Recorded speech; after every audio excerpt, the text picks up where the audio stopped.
Yes, now I'll explain about the causes of friction. Every object has a rough surface, though the surface may appear to be smooth to the naked eye.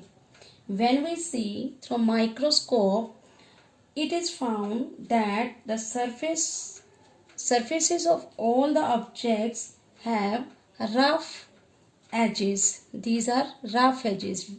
These two surfaces which are in contact. Okay, these two surfaces which are in contact have small edges. These edges are known as irregularities. These are present on the surfaces. These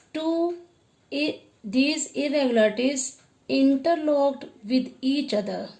By the interlocking of these irregularities is the main cause of friction. Friction is caused. So what is the main reason for the causes of friction? Friction is caused by the interlocking of irregularities in the surfaces of the two objects which are in contact with each other. Yes, if we push or pull object A, it moves over the another object B.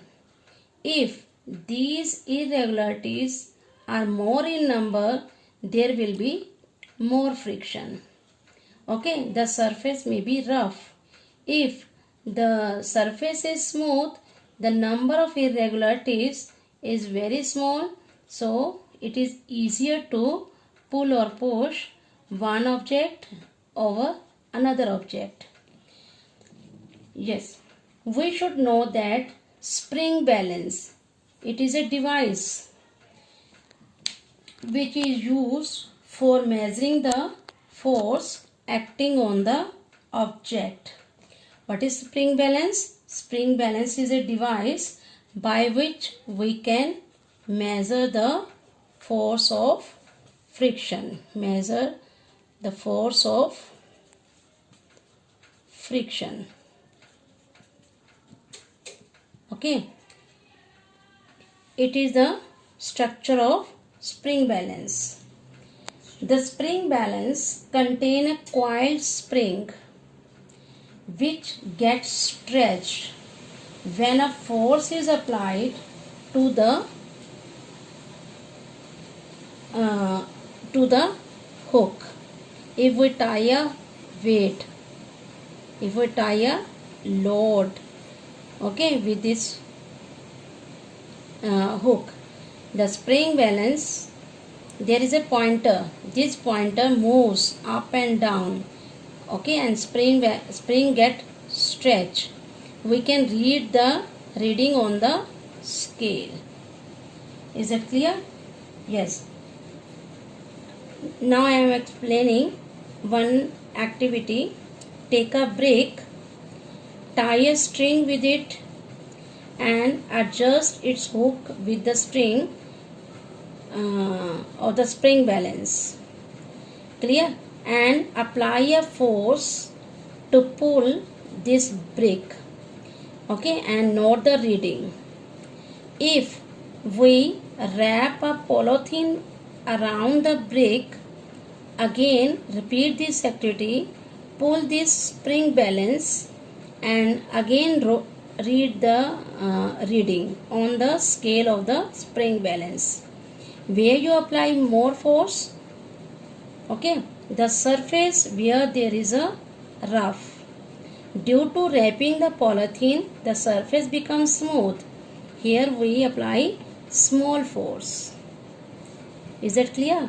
So, now what are the factors on which friction depend? First one is nature of the two surfaces which are in contact. It depends upon the nature of the surface. Nature may be rough or smooth. Clear? Let us one activity. Make an inclined surface with a board. Okay, with the help of books, you will make a inclined surface. Take a pencil shell. Okay, roll this pencil shell over this inclined surface. It will move and stops after covering some distance. Now on this surface spread a piece of cloth. Again repeat this activity. Now roll this pencil shell. You will see it cover small distance. Why it covers small distance when we spread a piece of cloth on the surface? Because this surface is rough. On the rough surface there are more irregularities, so it covers less distance. So friction is more. If surface is less, there is more friction. Okay. In this case, surface is smooth, so there is less friction. Due to less friction, it covers large distance. There is one more factor, second factor, on which force of friction depend. Force of friction depend on the if the two surfaces are pressed harder. Let us take an activity. One box will take two boxes of the same size. One is light and other is heavy. Size is same. Okay, we have two boxes of the same size, but one box is light and other is heavy. When you push this box, you will apply more force. Why more force is required to move this heavy box? Because two surfaces pressed harder as compared to lighter. The two surfaces pressed harder with each other, so more irregularities are here. So we apply more force to move this box as compared to lighter box. So what are the factors on which friction depend? First is nature of the two surfaces which are in contact. Second one, the force with which two surfaces are pressed harder. Thank you.